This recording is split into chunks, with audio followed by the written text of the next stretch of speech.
¿Sí? Sí, ok, Rodríguez. Bueno, ella la tengo en la otra línea. Ahorita yo la puse demasiado temprano a ella, porque esto es una llamada conferencia. Tal vez ahora pues resulte mejor porque esperé un poco. Déjame conectarla a ella de nuevo, un segundito. Sí. Liu. Dime. Sí, ya está conectada, ya él me contestó. Ah, ok. ¿Cómo nos escuchas ahora? ¿Bien? Un poquito mejor, ahora siento la voz un poquito más fluida. No muy alto, pero sí más fluida. Quería preguntarte, Rodríguez, ¿qué balance es el que sacas de el evento que hicieron el 10 de diciembre como el primer encuentro de derechos humanos y pactos internacionales de la ONU en Cuba? Bueno, yo creo que el balance ha sido muy positivo. Explico porque a pesar de no poder haber realizado todos los paneles y la exposición y el concierto en las condiciones que se realizarían en condiciones normales, ¿no? Con el público que se preveía que iba a asistir, con todos los panelistas, con un evento que ocurre en un país normal. A pesar de eso, sí logramos hacer al menos un panel en el que tú participaron otras personas a través de videos y otros panelistas acá. Logramos hacer el concierto con la presencia de David Omni y Boris Larramendi. Y por otra parte, sí hubo mucha repercusión de toda la represión y todas las violaciones que se dieron en esos días, ¿no? Creo que todo el acto de repudio que organizaron, especialmente manejando niños, ha tenido una gran repercusión. Creo que todavía falta más con respecto a esas acciones que hicieron. Y aunque lamentablemente uno sufre esas situaciones de tensión, la familia, mi madre, una persona mayor, tuvo que sufrir toda ese desborde de violencia. Sin embargo, uno se da cuenta que esta información que va saliendo al exterior va a ir teniendo un efecto, ¿no? Lamentablemente estamos en condiciones muy especiales, negativas, y bueno, tenemos que afrontarlo, tenemos que trabajar con ellas, ¿no? Bien, se ha hecho un par de campañas grandes para que ese músico que estuvo en el acto de repudio que te hicieron frente a la casa, pues no pueda entrar a los Estados Unidos si próximamente viniera. Y después también se ha hecho una campaña grande para que no se utilicen a los niños en los actos de repudio.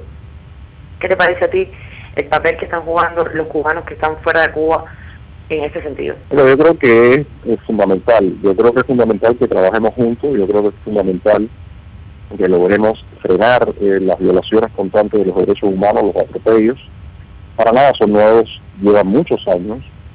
Muchas de las personas que hoy en día viven fuera de Cuba, en algún momento, algunos tuvieron que enfrentarse a un acto de repudio, lo sufrieron, otros lo vieron cómo ocurría, y evidentemente debe haber solidaridad en ese sentido. Yo creo que los actos de repudio es la principal arma que maneja el gobierno cubano para intimidar a los opositores, a los activistas, pero no solamente eso, sino para lanzar una señal al resto de los ciudadanos, ¿no?, de las consecuencias que tiene ser personas libres, ¿no? Yo creo que evidentemente hay que trabajar muy fuerte en ese sentido. Respecto al músico, es lamentable que un artista se preste para que su producto sea usado en aras de la represión. Incluso la canción decía todos los cubanos, los de aquí, los de allá. Realmente esa canción usarla después y el prestarse para este tipo de actos es algo realmente bochornoso. Creo que es importante que haya un mensaje para que a todo el mundo le quede claro que si uno es parte de la represión, si alguien es parte de los abusos, por supuesto que eso tiene consecuencias, ¿no? Eso no debe pasar impune. Respecto al uso de niños, mira, es terrible. Es terrible cuando uno ve las imágenes de esos niños desconcertados en lo que estaba pasando. Esa maestra o esa persona de la seguridad del Estado, porque no sabemos quién es, mujer, tomando a un niño por el cuello y lanzándolo al piso, el niño cayendo con cara aterrada. O sea, todas esas imágenes muestran los niveles de violencia que el gobierno está dispuesto a desatar para, como decía, aplastar al que piensa distinto. Me parece que es fundamental que sigamos trabajando juntos. Creo que todo este trabajo debe irse ampliando. Y bueno, pues, hay mucho por delante y hay muchas cosas por hacer. Eso te iba a decir, ¿qué paso es el que tú crees que sería fundamental en 2014 para encaminarnos o acercarnos más a ese momento de transición democrática en Cuba? Mira, en varias ocasiones lo he repetido, yo creo que tenemos que ser una opción política, ya urge ser una opción política, urge que las personas que estamos trabajando dentro del activismo, tanto dentro como fuera, veamos en un sentido ya incluso más profesional el trabajo que estamos haciendo, porque para ser una opción política sencillamente hay que tener proyectos muy concretos en distintas áreas para acabar con este sistema que sencillamente lo que tiene es una camisa de fuerza sobre la sociedad. Hay que plantear esas alternativas y tenemos que llegar a los ciudadanos, al ciudadano común con esas alternativas, ¿no? Eso, para que ocurra, es evidente la necesidad de trabajo conjunto que tiene que haber entre los que estamos dentro y los que están fuera. Todos somos cubanos, la nación está compuesta por todos, y quienes están fuera de Cuba tienen una experiencia magnífica de lo que es vivir en el mundo libre, de lo que es desarrollarse, de lo que es pujar para prosperar. Y los que estamos dentro estamos anclados a esta realidad, tenemos nuestras propias experiencias también profesionales, pero nos faltan muchas veces, primero, recursos, medios muy concretos para realizar el trabajo, y segundo también al conocimiento de cómo se realizan ciertas cosas, cómo se pueden articular ciertos proyectos. Entonces, a mí me parece que el trabajo en conjunto es fundamental para que ocurra, y hay que, digamos, las personas por gremios pueden empezar a articularse, pueden empezar a trabajar. Si eso no ocurre, es muy, muy difícil frenar los planes y la visión que tiene el régimen de cómo transmutar a un tipo de capitalismo autoritario. Creo que es fundamental que podamos articularnos para frenar esas intenciones. He visto que estás haciendo una campaña muy fuerte por Otra Cuba, que es por la ratificación de los pactos de derechos humanos en Cuba. Esta campaña yo quería felicitarte primero porque tiene un trabajo de publicidad, un trabajo de marketing muy importante. Yo creo que eso marca la diferencia cuando se trata de la oposición cubana. He llegado mucha gente con esa campaña. Me gustaría que me dijeras un poquito cuáles son las organizaciones opositoras dentro de Cuba que te han mostrado apoyo. Mira, primero te hablo un poquitico de la idea de la campaña. En principio, el punto fundamental acá es lograr recuperar esos derechos fundamentales, y para recuperarlos lo primero que tiene es que borrarse las negativas de sus ejercicios en Código Penal, en Constitución. Porque mientras eso ocurra, el gobierno cubano tiene las herramientas para poner en la cárcel, ahora, en este preciso momento, a cualquier activista de derechos humanos. Es importante que el gobierno adquiera esos compromisos internacionales y, por supuesto, esos compromisos internacionales ejerzan una presión directa acá dentro del país. Con respecto a los grupos que están y a los activistas que están colaborando en la campaña, bueno, hay diversos. Hay desde en Oriente, hay algunos grupos que están distribuyendo información, recopilando firmas, también por el centro de algunas personas. Acá en La Habana se hace un trabajo bastante intenso, se hacen talleres sobre derechos humanos, se están haciendo por toda La Habana, se distribuye información, y bueno, el trabajo, te digo, queda mucho, es muy fuerte, porque hay mucha represión, porque hay mucho control, pero en general está avanzando. Por supuesto, aspiramos a que sea mucho más, aspiramos a que haya muchos más grupos y muchas más personas involucradas en el proyecto, pero yo creo que van las cosas creciendo, van llegando a un público que normalmente no estaba enterado de muchas de las actividades que se hacían en la oposición. Y por otra parte, como el propio gobierno cubano, el régimen, firmó esos pactos, pues eso da también a las personas cierta calma, ¿no? El ciudadano común siempre tiene mucho miedo. le da cierta calma en acercarse a este proyecto, a esa información, leerla, entenderla, y algunos, bueno, ya dan el paso y firman. Yo estuve hablando hace poco con Rosa María Payá y ella me dijo que apoyaba esa iniciativa, que apoyaba las iniciativas que perseguían un objetivo común, que era en este caso el respeto en Cuba a los derechos humanos, que por supuesto el Movimiento Cristiano de Liberación apoya. Me gustaría preguntarte si ustedes y tú personalmente, desde Estado de SATS, apoyan la campaña que está haciendo el Movimiento Cristiano de Liberación para la realización de un plebiscito en Cuba, donde se le pregunte a los cubanos si quieren o no elecciones libres. Mira, es un tema que hay veces yo incluso prefiero no hablar en público, porque bueno, hay puntos que el sistema se ocupa también de generar ciertas fricciones y ciertas cosas. Rosa María no es firmante del proyecto que tenemos por otra Cuba, tampoco fue su papá, Osvaldo Payá. Yo lo vi a él, hablé con él, pero él no firmó. En cuanto a lo que me refieres del plebiscito, mira, yo creo que en estas cosas hay que tener mucho cuidado. Cuando uno ve el plebiscito que se realizó en Chile, las condiciones que existían en Chile, no se parecen a las condiciones que tenemos, por ejemplo, en Cuba. Y hay que tener cuidado en que el gobierno pueda hacer maniobras para después buscar mayor legitimidad. Si uno va a elecciones donde no están todas las condiciones dadas para que se realicen esas elecciones, puede resultar fallido ese esfuerzo. Lo hemos visto en varios países. Mira lo que está pasando, lo que pasó en Venezuela, y Venezuela no es el único caso, ha ocurrido en otras partes. Cuando el gobierno tiene un monopolio del poder tan absoluto, es complicado algunas veces creer que lo que funcionó en otras partes puede funcionar acá. Te decía, no son los mismos escenarios.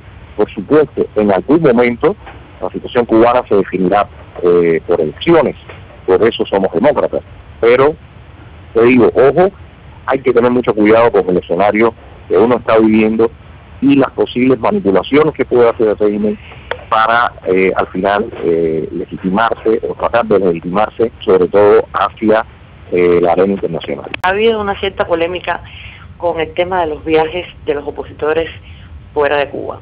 Hay gente que primero ha criticado que los opositores estén mucho tiempo en Cuba, hay otros que han criticado que los opositores, ciertos opositores, quieran quedarse fuera de Cuba. ¿Qué importancia tú crees que tiene para la oposición cubana que los opositores puedan salir fuera de Cuba, puedan conocer la libertad, nutrirse y regresar en algunos casos, o seguir la lucha fuera en otros casos? Primero, yo creo que muchas veces es fácil criticar cuando uno está fuera de Cuba y está viendo la situación desde las gradas. Yo creo que eso hay veces tiene una carga de cinismo un poco grande. Cuando las personas están aquí dentro, cuando el activista está aquí dentro y está poniendo en juego a su familia y está poniendo en juego a todo su entorno, amistades y todo, el prisma es distinto, muy distinto.